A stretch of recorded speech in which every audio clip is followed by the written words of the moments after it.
귀한 주일 예배 참 잘 오셨습니다.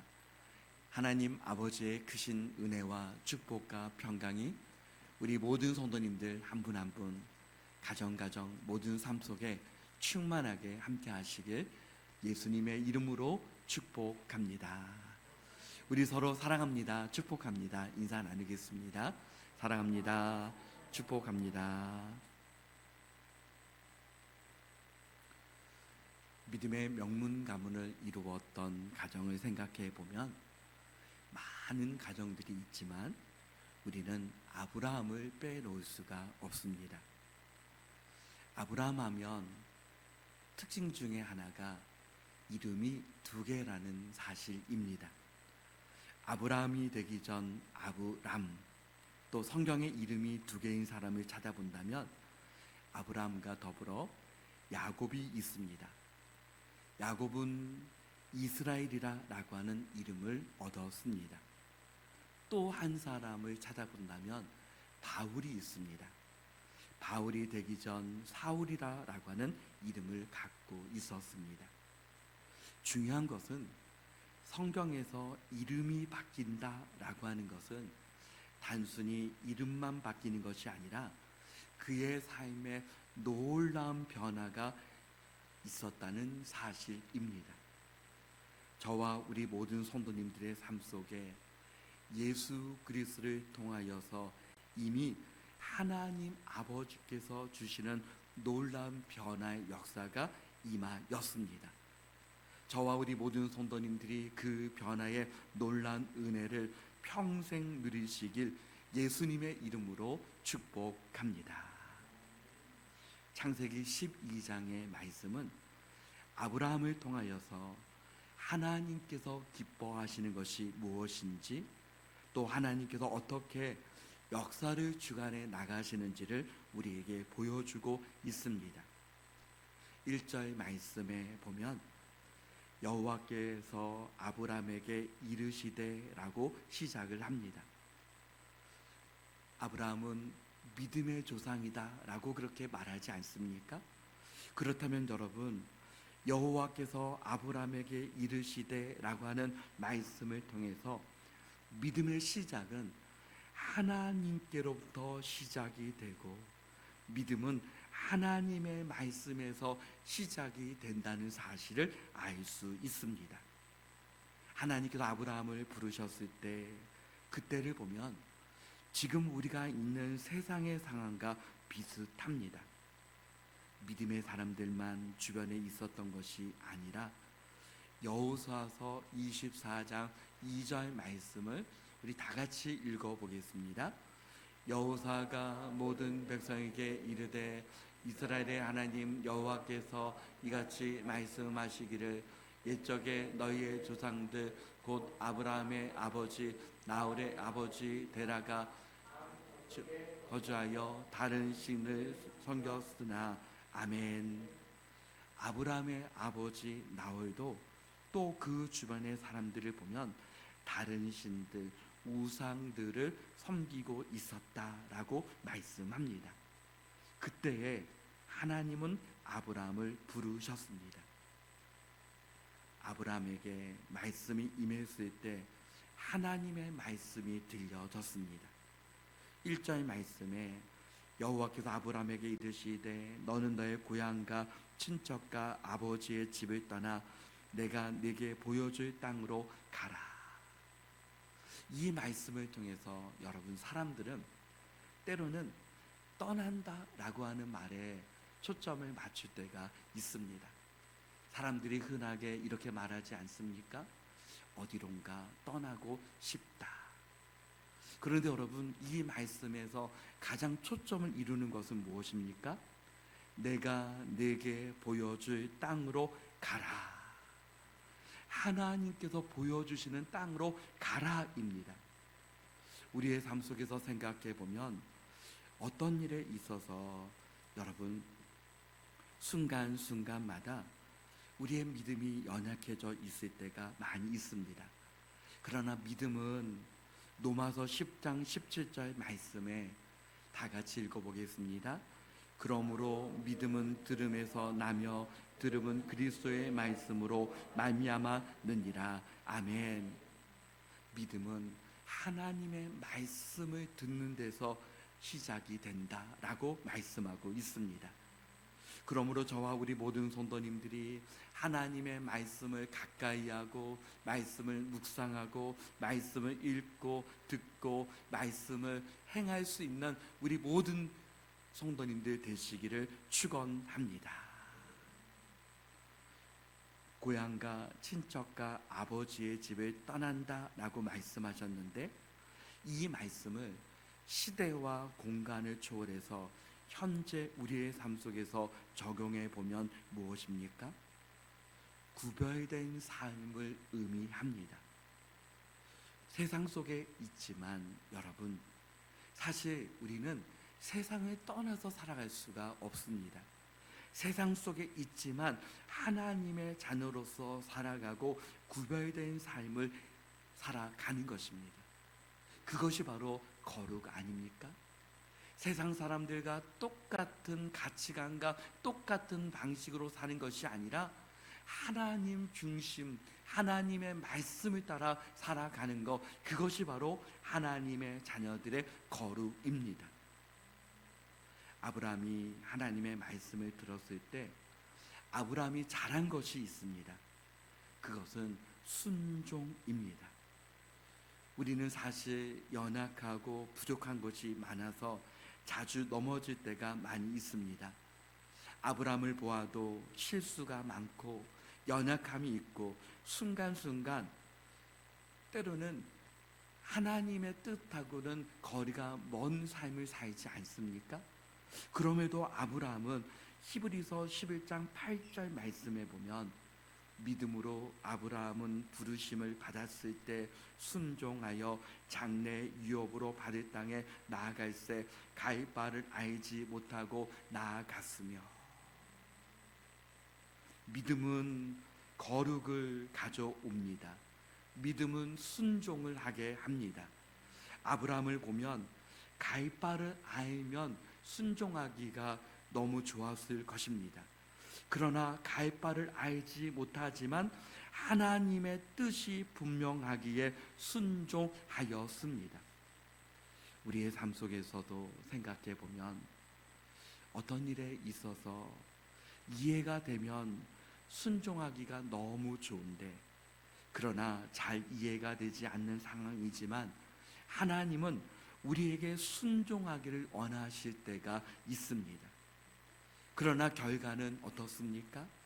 하나님께 순종하면 이해가 되고 하나님께 순종하면 납득이 되고, 그러므로 순종은 하나님께서 주시는 축복을 가져오는 줄 믿습니다.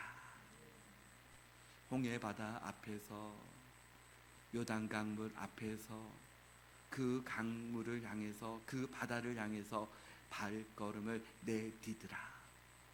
누가 생각해도 이해가 되지 않습니다. 그러나 믿음의 발걸음, 순종의 발걸음을 통해서 하나님의 축복이 이스라엘 백성들에게 임하였습니다. 이와 같은 은혜가 저와 우리 모든 성도님들에게 함께 하시길 축복합니다. 2절 말씀에 우리 다 같이 읽어보겠습니다. 내가 너로 큰 민족을 이루고 내게 복을 주어 내 이름을 창대케 하리니 너는 복이 될지라. 아멘. 하나님의 약속이 아브라함에게 임하였습니다. 큰 민족을 이루게 하시겠다. 복을 주시겠다. 이름을 창대케 하시겠다. 너는 복이 될지라 라고 약속이 임하였습니다. 사랑하는 성도 여러분, 너는 복이 될지라 라고 하는 말씀을 통해서 첫째는 하나님의 축복을 받게 된다는 것입니다. 또 하나는 하나님의 축복을 받을 뿐만 아니라 복을 나누어 주는 사람이 된다는 것입니다. 아브라함에게 주신 이 말씀은 예수 그리스도를 통하여서 이방의 모든 사람들에 이르기까지 믿음을 통해서 구원에 이르게 된다는 것입니다. 스가랴 8장 13절 말씀에는 우리 다 같이 읽어보겠습니다. 이제는 내가 너희를 구원하여 너희가 복이 되게 하리니. 아멘. 하나님의 그 약속이 예수 그리스도를 통하여서 성취가 되었습니다. 그러므로 내가 너희를 구원하여 너희가 복이 되게 하리니, 저와 우리 모든 성도님들이 예수 그리스도를 통하여서, 믿음을 통하여서 구원을 받을 뿐만 아니라 하나님께서 말씀하신 너희는 복이 될지라 라고 말씀하신 그 약속의 말씀이 이미 우리에게 이루어진 줄 믿습니다. 우리의 삶 속에서도 수많은 약속들이 있습니다. 그 약속들 가운데 믿을 만한 약속은 특징이 있습니다. 시간이 갈수록 여러분, 희미해지면 어떻습니까? 불안합니다. 과연 이 약속이 이루어질까? 이 약속을 지킬까? 그런데 믿을 만한 약속은 시간이 가면 갈수록 더 선명해지고 그 약속의 말씀이 점점 더 이루어진다는 사실입니다. 하나님의 약속이 그와 같은 줄 믿습니다. 더욱더 분명해지고 선명해지고 하나님의 약속의 말씀이 분명하게 우리에게 다가오는 줄 믿습니다. 그러므로 아브라함은 하나님의 약속 그 말씀을 붙들었습니다. 4절 말씀에 보니 이에 아브라함이 여호와의 말씀을 따라갔고. 하나님을 따라간다고 하는 것은 어떤 의미입니까? 하나님의 말씀을 따라간다는 것입니다. 아브라함이 있었던 그 당시에 그 시대적인 상황을 보면 낯선 곳을 향하여 간다고 하는 것은 많은 위험이 있고 많은 어려움들이 있었을 것입니다. 그럼에도 불구하고 하나님께 향한 믿음을 가지고 하나님의 말씀을 따라서 뚜벅뚜벅 걸어갔습니다.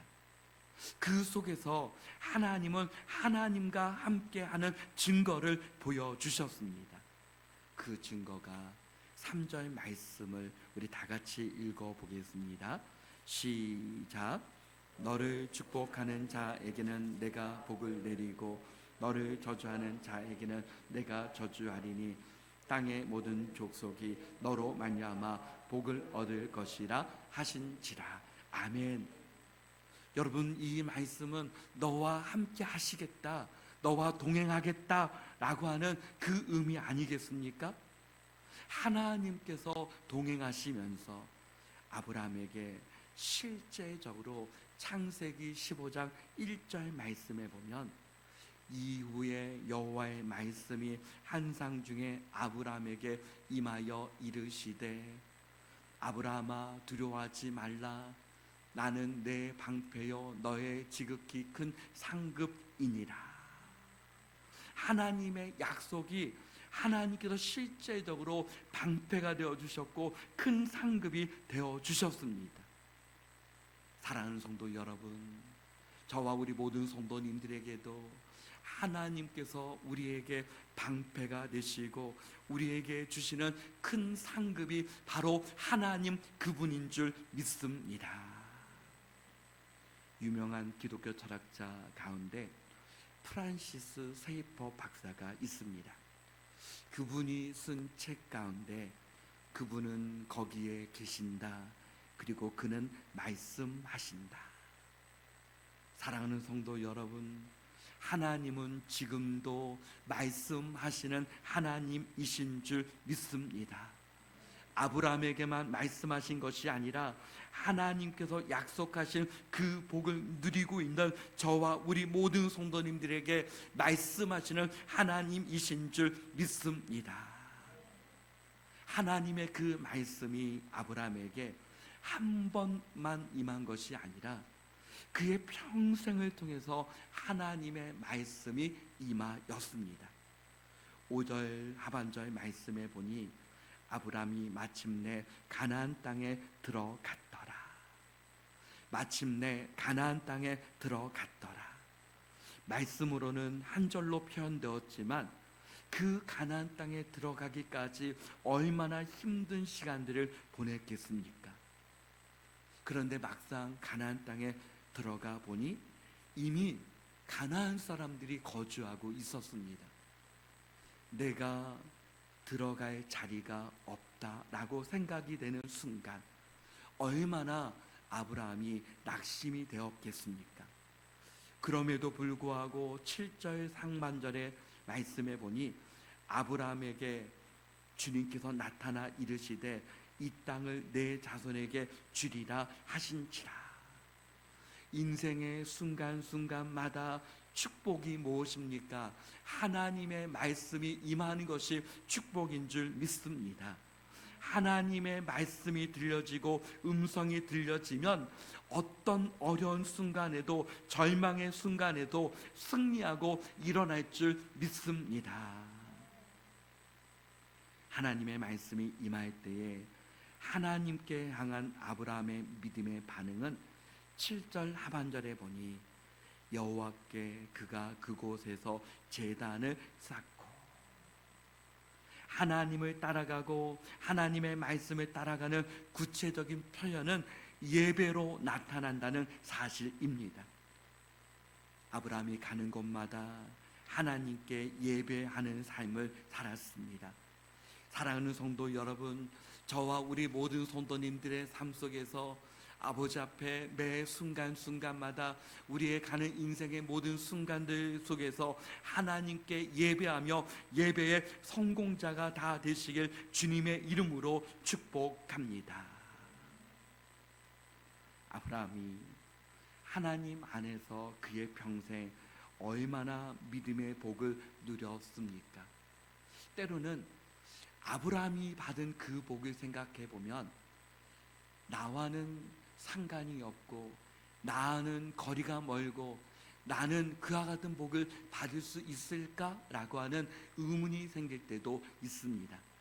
그러나 갈라디아서 3장 8절 9절 말씀에는 우리에게 이와 같이 약속해 주셨습니다. 다 같이 읽어보겠습니다. 또 하나님이 이방을 믿음으로 말미암아 의로 정하실 것을 성경이 미리 알고 먼저 아브라함에게 복음을 전하되 모든 이방인이 너로 말미암아 복을 받으리라 하였느니라. 그러므로 믿음으로 말미암은 자는 믿음이 있는 아브라함과 함께 복을 받느니라. 아멘. 믿음으로 말미암은 자는 아브라함이 받은 그 복을 받을 뿐만 아니라 아브라함과 함께 복을 받는다라고 말씀해 주셨습니다. 사랑하는 성도 여러분, 아브라함에게 너는 복이 될지라 말씀하신 주님께서 저와 우리 모든 성도님들에게 동일하게 너는 복이 될지라 그 주님의 말씀이 이미 우리에게 임하고 약속이 성취된 줄 믿습니다. 우리가 꼭 기억해야 될 것이 있습니다. 우리가 생각하는 복을 생각할 때 하나님께서 주시는 복과 차이가 있다는 사실입니다. 에베소서 1장 3절 말씀에 다 같이 읽어보겠습니다. 찬송하리로다 하나님 곧 우리 주 예수 그리스도의 아버지께서 그리스도 안에서 하늘에 속한 모든 신령한 복을 우리에게 주시되 아멘. 우리가 생각해내는 복은 눈에 보이는 것이 대부분 많이 차지합니다. 그런데 여러분, 하나님의 복은 무엇입니까? 내가 생각하는 것과 내가 보는 것보다 더 큰 것에 속해 있다는 사실입니다. 내가 생각하는 것보다 그 이상 엄청나게 큰 복을 하나님은 예비하고 계신다는 것입니다. 그 복이 무엇입니까? 하늘에 속한 모든 신령한 복이다. 눈에 보이는 것만이 아니라 보이지 않는 영적인 축복과 더불어 하늘에 속한 모든 신령한 복을 우리에게 약속해 주셨다라고 말씀하고 있습니다. 그 하늘에 속한 모든 신령한 복은 그리스도 안에 있다. 그리스도 안에 있다. 그리스도 안에서 하늘에 속한 모든 신령한 복이다라고 주님은 말씀해 주셨습니다. 그러므로 사랑하는 성도 여러분, 저와 우리 모든 성도님들은 그리스도 안에 속해 있고 예수 그리스도께서 우리 안에 계시기에 그리스도 안에 있는 저와 우리 모든 성도님들이 이미 하나님께서 주시는 최고의 축복을 누리고 있다는 사실을 믿으시길 축복합니다. 둘째는 때가 다르다는 사실을 알아야 합니다. 우리가 원하는 때, 우리가 바라는 때는 지금 현재일 때가 많이 있습니다. 하나님, 지금 당장 내 기도를 들어주시면 좋겠습니다. 주님, 당장 내가 원하는 것들이 눈에 나타났으면 좋겠습니다 라고 생각할 때가 많이 있습니다. 그러나 여러분, 아브라함에게 약속하실 때와 하나님의 약속이 성취될 때의 그 차이는 너무나도 긴 시간이 필요했다는 사실입니다. 다시 말하면 하나님의 때에 하나님의 약속이 가장 아름다운 열매로, 가장 최고의 열매로 맺어진다는 사실을 믿으시기를 바랍니다. 셋째는 하나님의 축복은 하나님과 동행하는 삶 속에서 이루어진다는 것입니다. 하나님과 함께하는 것, 주님과 동행하는 것을 우리는 간념적으로 생각할 때가 많이 있습니다. 하나님과 동행하는 것, 때로는 나의 삶하고는 거리가 먼 것 같은데 그럼에도 불구하고 하나님과 동행하는 복을 구할 때가 많이 있습니다.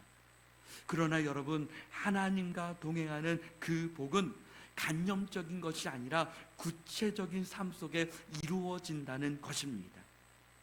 아브라함이 하나님의 약속을 받은 이후에 어느 날 10절 말씀에 보니 그 땅에 기근이 들었습니다. 기근을 피해서 애굽으로 가게 됩니다. 애굽으로 가면서 아브라함에게 한 가지 걱정이 있었습니다. 아브라함의 아내 사레가 너무 아리따움으로 아내를 빼앗길 수 있을 것 같다는 걱정, 또 아내를 빼앗길 뿐만 아니라 자기의 목숨이 이태로울 것이다 라고 하는 그 걱정과 근심이 몰려왔습니다. 그래서 아브라함이 한 가지 생각해낸 것이 있습니다. 13절 말씀을 우리 다 같이 읽어 보겠습니다. 원하건대 그대는 나의 누이라 하라. 그러면 내가 그대로 말미암아 안전하고 내 목숨이 그대로 말미암아 보존되리라 하니라. 내 누이라 하라. 거짓말을 하기로 약속을 합니다.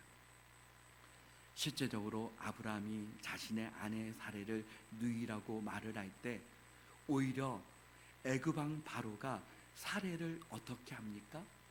아내를 삼기 위해서 왕궁으로 데리고 갑니다. 만약에 사레가 애굽 왕 바로의 아내가 되었었다면 하나님의 약속은 아브라함을 통하여서 땅의 모든 족속이 복을 얻는 하나님의 은혜가 임하는 것이었는데 그 모든 것이 어그러지지 않겠습니까? 하나님은 이 모든 것을 막으셨습니다.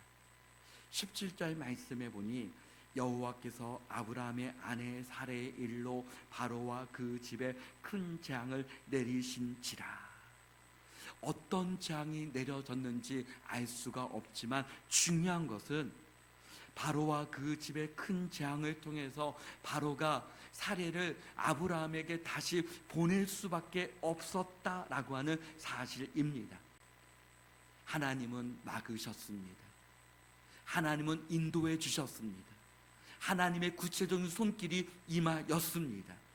사랑하는 성도 여러분, 하나님의 함께하심, 동행하심, 하나님의 그 모든 것은 간념적인 것이 아니라 나의 삶을 통해서 구체적으로 하나님의 손길이 함께 하신다라고 하는 사실을 믿으시기를 축복합니다. 그러므로 주님은 말씀하셨습니다. 너는 복이 될지라. 예수님을 믿는 것도 복이 되었습니다. 주님이 나와 함께 하시는 것도 복이 되었습니다. 나로 말미암아 하나님 예수 그리스도를 믿게 되는 그 영혼들을 생각할 때 하나님의 복이 우리에게 임하였습니다. 그러므로 사랑하는 성도 여러분, 너는 복이 될지라, 이 말씀은 이미 임하였고 우리의 평생을 통해서 이 약속의 말씀이 성취되고 이루어질 줄 믿고 나가는 우리 모든 성도님들 다 되시길 예수 그리스도의 이름으로 축복합니다. 아멘.